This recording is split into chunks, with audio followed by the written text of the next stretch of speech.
اجلاس میں انہوں نے استدعا کی تھی کہ 9 مئی کے واقعات کے حوالے سے ایک جوڈیشل کمیشن قائم کیا جائے۔ آج 7 رکنی آئینی بینچ نے اس کی سماعت کی، جس کو ہیڈ کرے تھے جسٹس امین الدین خان۔ تو اس وقت میرے ساتھ پاکستان تحریک انصاف کے سینئر رہنما اور سینئر وکیل بیرسٹر حامد خان صاحب موجود ہیں۔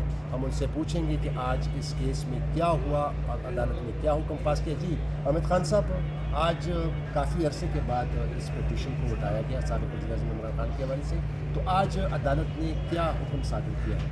عدالت نے آج جو آبجیکشن لگائے گئے تھے، اور وہ آبجیکشنز کب لگائے گئے تھے؟ وہ 6 جولائی 2023 کو لگائے گئے تھے۔ اس کے خلاف ہم نے اپیل کی تھی 9 جولائی 2023 کو کہ آبجیکشنز جو ہیں یہ بے بنیاد ہیں، ان کو رد کیا جائے اور مین کیس کو لگایا جائے۔ آج ان آبجیکشنز کو ریموو کیا گیا ہے تقریباً 1.5 سال کے بعد، سننے کے بعد۔ تو اس سے بہت نقصان ہوا ہے، بہت سارے معاملات اس وقت تک طے ہو چکے ہونے چاہیے تھے جو ہم نے کلیئر کی تھی۔ تو یہ وہ کہتے ہیں جسٹس ڈیلیز جسٹس ڈینائڈ والی بات ہے۔ جو 25 مئی کو جب ہم نے یہ پٹیشن فائل کی تھی، اس وقت 9 مئی کے نئے واقعات تھے، اور اس کے اوپر جو ہم بہتر کورٹ کو اسسٹنس دے سکتے تھے۔ بہرحال دیر آئے درست آئے والی بات ہے۔ ہم سمجھتے ہیں اب بھی 9 مئی کے واقعات کے جو اثرات ہیں ابھی بھی نہیں گئے۔ اب بھی روز مرہ کے بنیاد پر پی ٹی آئی کے کارکنان کے خلاف 9 مئی کے واقعات کے حوالے سے، بہانے سے اب بھی ایف آئی آرز بھی ہو رہی ہیں، ان کو اٹھایا بھی جا رہا ہے، ان کے خلاف مقدمات بھی بنائے جا رہے ہیں۔ اس لیے اب بھی 9 مئی کے معاملات کو عدالت کو چاہیے کہ اس کو کمیشن مقرر کر کے جوڈیشل انکوائری کریں۔ اچھا سر، 9 مئی کے بعد اب 26 نومبر کے واقعات بھی ہوئے ہیں، اور اس میں بقول پاکستان تحریک انصاف کے کہ انہوں نے تو لسٹ بھی جاری کی ہے کہ 12 افراد شہید ہو گئے، باقی متعدد جو ہے وہ مسنگ ہے، لاپتہ ہے، کچھ زخمی ہیں، اس کی ابھی تک حکومت نے ان کی کوئی ڈیٹیل جاری نہیں کی۔ تو کیا اس حوالے سے بھی پاکستان تحریک انصاف کا کوئی ارادہ ہے کہ وہ سپریم کورٹ آف پاکستان سے رجوع کرے اس حوالے سے؟ یہ آلریڈی ہم نے اس کا جو ہے اعلان کیا ہوا ہے۔ عمران خان صاحب نے یہ کہا ہے کہ اس میں بھی جوڈیشل انکوائری کرائی جائے اور پتہ چلے کہ 9 مئی کے جو 26 نومبر کے کیا واقعات تھے، کون ذمہ دار ہے اس وقت گولی چلانے کا، کیوں نہتے کارکنوں کے اوپر گولی چلائی گئی اور کنہوں نے چلائی، کس کے آرڈر پر چلائی گئی، ساری معاملات میں جوڈیشل انکوائری ہونی چاہیے۔ اچھا سر، ایک اور اہم بات ہے کہ یہی آئینی بینچ پرسوں 12 دسمبر کو جو پاکستان تحریک انصاف کی جانب سے جو مین پٹیشن دائر کی گئی تھی، جس میں 8 فروری کے انتخابات میں جو مبینہ دھاندلی ہوئی تھی، اس کو بھی یہ کہ بینچ ٹیک اپ کر رہا ہے۔ تو اس بینچ سے چونکہ آلریڈی آپ کو کچھ تحفظات ہیں 26ویں آئینی ترمیم کے بعد، کہ جس طرح آپ نے 26ویں آئینی ترمیم کو بھی چیلنج کیا ہوا ہے، اور اس کے لیے بھی آپ کی ڈیمانڈ ہے کہ اس کے لیے فل کورٹ تشکیل دی جائے۔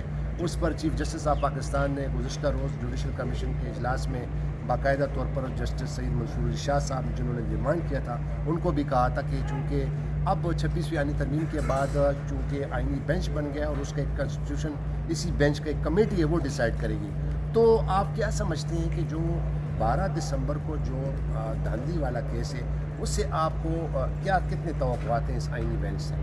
دیکھیے 12 دسمبر کو جو ہے اس میں بنیادی طور پہ ہم نے یہی کہا ہوا ہے کہ 8 جو فروری کو جس طرح الیکشن ہوئے ہیں اس سے پہلے جو واقعات ہیں اس سب میں ایک جوڈیشل انکوائری ہونی چاہیے، تاکہ حقیقت پتہ چلے کہ کیا کچھ کیا گیا، کس طرح سے اس الیکشن میں دھاندلی کی گئی۔ تو یقینی طور پر ہم ابھی بھی سمجھتے ہیں کہ وہ وقت گزرنے کے ساتھ ساتھ بہت سارے واقعات ہو چکے ہیں، لیکن اس کے باوجود بھی میں سمجھتا ہوں کہ 8 مئی میں جو پی ٹی آئی کا مینڈیٹ چوری ہوا ہے اس میں جوڈیشل انکوائری ہونی چاہیے۔ اچھا سر، یہ آئینی بینچ کے خود ایک جو رکن ہے جسٹس جمال خان مندوخیل، وہ بار بار کہہ چکے ہیں کہ یہی فل کورٹ ہے اور یہی آئینی بینچ جو ہے اس کو فل کورٹ تصور کیا جائے۔ دوسری جانب آپ تمام وکلاء کے پہلے بھی پاکستان تحریک انصاف نے، جماعت اسلامی نے، کئی بار ایسوسییشن نے 26ویں آئینی ترمیم کو چیلنج کیا ہے اور آپ کی استدعا ہے کہ فل کورٹ بنایا جائے۔ اب چیف جسٹس صاحب نے بھی اس دن کلیئر کر دیا کہ فل کورٹ اس طرح نہیں بن سکتی اور یہی آئینی بینچ بنائے گا، تو پھر یہ معاملہ کس طرف جائے گا؟ ایک طرف آپ وکلا برادری آئین اور قانون کے مطابق آپ کہتے ہیں کہ فل کورٹ ہونا چاہیے، جبکہ سپریم کورٹ آف پاکستان کے چیف جسٹس صاحب بھی وہ بھی کہہ رہے ہیں کہ نہیں یہی آئینی بینچ بنے گا، تو یہ معاملہ کس طرف کنورٹ جائے گا؟ دیکھیے میں سمجھتا ہوں کہ چیف جسٹس کا ویو بالکل غلط ہے. انہوں نے سوچے سمجھے بغیر یہ بات کہی ہے، کیونکہ یہ آئینی بینچ تو چیلنج ہوا. دیکھیں نا 26ویں ترمیم اگر ہمارا ویو پوائنٹ ایکسیپٹ ہو جاتا ہے اور 36ویں ترمیم اسٹرائک ڈاؤن ہو جاتی ہے تو اس کے ساتھ ہی یہ آئینی بینچ بھی ختم ہو جائے گا. یہ والا آئینی بینچ تو بن سکتا ہے، لیکن وہ ہمارا موقف یہ تھا کہ چیف جسٹس اور 4 یا 5 چیزیں وہ ججز پر مشتمل ہوگا. لیکن یہ آلٹرنیٹیو کورٹ کے طور پہ نہیں کام کر سکتا. جس طرح جسٹس مندوخیل صاحب نے کسی وقت یہ کہا کہ یہ بھی فل کورٹ ہے، یہ نہیں ہو سکتی، کیونکہ یہ کورٹ کا ایک بینچ ہے، سپریم کورٹ کا ایک بینچ ہے، اس کی حیثیت ایک بینچ کے برابر ہے. فل کورٹ جب بیٹھے گی تو اس میں سارے ججز اس کا حصہ ہوں گے اور ان کو ہی آئینی ترمیم کو چیلنج سننا چاہیے. اس سے پہلے بڑی واضح ایک پریسیڈنٹ موجود ہے. 2015 میں ہم نے 21ویں ترمیم کو چیلنج کیا تھا اور کہا تھا، جس میں ملٹری کورٹ 2 سال کی لائی گئی تھی. تو اس میں سپریم کورٹ مکمل سپریم کورٹ بیٹھی تھی اور 17 ججز بیٹھے تھے جسٹس ناصر الملک کی سربراہی میں، اور انہوں نے فیصلہ دیا تھا. لہٰذا میں سمجھتا ہوں کہ وہ پریسیڈنٹ جو ہے بائنڈنگ ہے سپریم کورٹ پر کہ آئینی ترمیم جو ہے یہ فل کورٹ ہے.